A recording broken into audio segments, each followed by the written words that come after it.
सबसे पहले तो सबको जय माता दी। आज नवरात्रे शुरू हो गए हैं। हमारे देश में काफी लोग नवरात्रे रखते हैं, तो इसमें बहुत सारी चीजें खाई भी जाती है और बहुत सारी चीजें ऐसी है जो नहीं खाई जाती। ऑलमोस्टली मैंने यही देखा है कि लोग आलू का जो होता है यानी कि पोटैटो जो होता है उसका सबसे ज्यादा यूज करते हैं। और हमारे देश में होता भी सबसे ज्यादा यूज है कि हाँ उससे भूख मिट जाएगी। कोई दही के साथ खा रहा है, कोई सेंधा नमक मिला के सिर्फ सिंपल तरीके से खा रहा है। सबका अपना अलग अलग तरीका होता है, पर यही देखा है कि आलू का सबसे ज्यादा यूज होता है। वो कहते हैं कि रोटी नहीं खानी चाहिए, हमें अनाज नहीं खाना चाहिए, तो हम क्या करते हैं सबसे ज्यादा आलू का यूज करना स्टार्ट कर देते हैं। पर आपको नहीं पता कि आलू में सबसे ज्यादा कार्बोहाइड्रेट होते हैं। मैं ये नहीं कहूंगी कि आलू का यूज नहीं करना चाहिए, आलू का भी यूज करना चाहिए, पर उन लोगों के लिए मुसीबत का कारण बन जाता है जब वो फास्ट भी रखते हैं और रात को खाना भी खाना उनके लिए जरूरी होता है, वरना उनको लगता है हमारी बॉडी के अंदर वीकनेस आ गई है। तो वो क्या आलू खाएंगे तो उनका वेट गेन नहीं होगा? हाँ, डेफिनेटली उनका वेट गेन होगा ही होगा। तो आप ऐसा क्या खा सकते हैं जिससे आपका वेट भी कंट्रोल रहे? और मैं यही कहूंगी कि आप इन 7 से 9 दिनों के अंदर अंदर आप अपना वेट कम भी कर सकते हैं, कि आप माता रानी को भी खुश रख सकते हैं, खुद भी खुश रह सकते हैं, दोनों फायदे एक साथ ले सकते हैं। तो मैं ऐसी रेमेडी लेकर आई हूँ जिससे आप नवरात्रे भी रख पाओगे और अपना वेट लॉस भी कर पाओगे। जिनका वेट लॉस है तो वो आलू का यूज कर सकते हैं, कोई नुकसान नहीं है। आलू और दही वो यूज जिस भी तरीके से खाते हैं उस तरीके से खा सकते हैं। उसके साथ में वेट लॉस वालों के लिए भी है, वेट गेन वालों के लिए, दोनों के लिए है। हम गेहूं के आटे का तो यूज नहीं कर सकते, पर हम कुछ बीजों का यूज कर सकते हैं।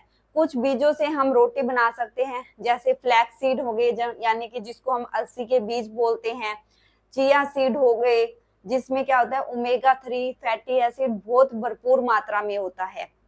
और पंपकिन सीड का यूज कर सकते हैं, जो कद्दू के बीज बोलते हैं उनका हम यूज कर सकते हैं।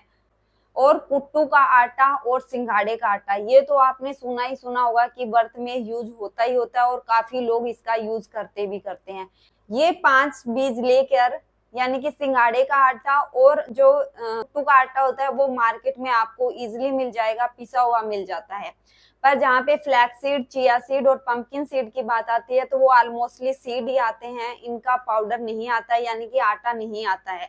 तो इनको आप घर पे लाके पीस सकते हो। इतनी क्वांटिटी में आप फ्लैक्स सीड ले रहे हो उतनी क्वांटिटी में चिया सीड ले लीजिए।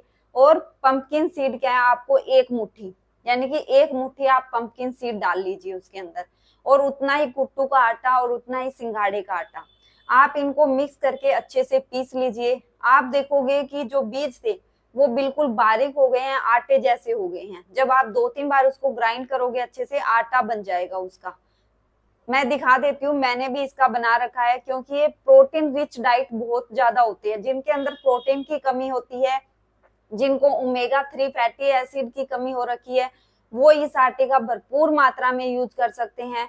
ये वेट लॉस में भी आपकी हेल्प करेगा और प्रोटीन की कमी को और ओमेगा 3 की कमी को भी आपकी बॉडी के अंदर पूरा करेगा। और सबसे बड़ी बात है, आपकी बॉडी के अंदर वीकनेस नहीं आने देगा। इसके साथ में आपको ग्रीन वेजिटेबल है सबसे ज्यादा यूज करना है, और पोटैटो का बिल्कुल भी यूज नहीं करना है, वो आपका वेट गेन और करवा देगा। ठीक है, दही का यूज कर सकते हो, जो भी चीजें खा रहे हो। जबकि आप पनीर का ये ज्यादा यूज कीजिए। पनीर कभी भी फैट नहीं गेन कराता है, हमारी हेल्थ के लिए बहुत ही अच्छा होता है। तो आप पनीर का बहुत ज्यादा यूज कर सकते हो, ग्रीन वेजिटेबल का यूज कर सकते हो। जो आटा मैंने बनाया मैं आपको दिखा देती हूँ, इस तरह का वो आटा बनेगा। ये देख लीजिए, मैं डब्बा ही उठा लाई हूँ वैसे तो इस तरह का आटा ये मिलेगा आपको। मैंने ये सारा मिक्स करके रखा हुआ है। ये बहुत ही हेल्दी होता है, क्योंकि नवरात्रि शुरू हो रहे हैं तो मैंने बना के रख लिया था। पर इसकी रोटी कैसे बनानी है, आपको हल्के से गुनगुने पानी के अंदर इसको आटे को गूंद लेना है। क्योंकि थोड़ा सा आप देखोगे ज्यादा पानी नहीं डालना है, बिल्कुल गीला हो जाएगा, थोड़ा थोड़ा डालना है और आटा गूंदा जाएगा। इसके अंदर अगर आप जैसे गाजर हो गई, मूली हो गई, कुछ भी सब्जियां अगर मिक्स करना चाहते हैं तो वो इसके अंदर मिक्स कर सकते हैं। अगर नहीं भी करना चाहते तो भी कोई बात नहीं है।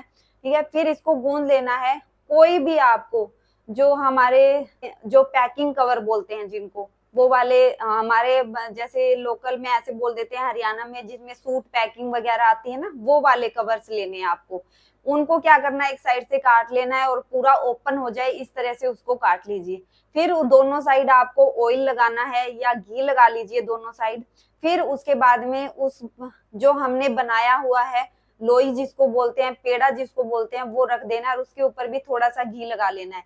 ऊपर से कवरिंग बंद करके फिर उस पर रोटी बेलनी है आपको अच्छे से, ठीक है। फिर धीरे से निकाल के दोनों साइड से उतार के आप उसको इजीली सेक सकते हो, बहुत ही अच्छे से बनेगी आपकी रोटी। कोई भी ऐसा कुछ नहीं होगा कि तवे पे चिपक जाएगी या ऐसा कुछ भी नहीं होगा, इससे आप इजीली बना सकते हो। क्योंकि अगर आप सिंपल तरीके से बेलोगे तो वो टूट जाएगी, नहीं बनेगी। आप इसका 9 दिन तक यूज करके देखिए और मैं कहती हूँ कि आपका वेट लॉस भी होगा और साथ में आपके नवरात्रे भी रखे जाएंगे और आपकी बॉडी के अंदर वीकनेस बिल्कुल भी नहीं होगी। फिर भी इससे रिलेटेड अगर आपके क्वेश्चन हैं तो आप मुझसे पूछ सकते हो या मेरा हेल्थ टॉक ग्रुप जाके ज्वाइन भी कर सकते हो, वहां पे भी मुझसे पूछ सकते हो, मैं आपकी जरूर हेल्प करूंगी। मिलते हैं जल्दी ही नेक्स्ट वीडियो में, तब तक के लिए अपना ध्यान रखिए। जय माता दी।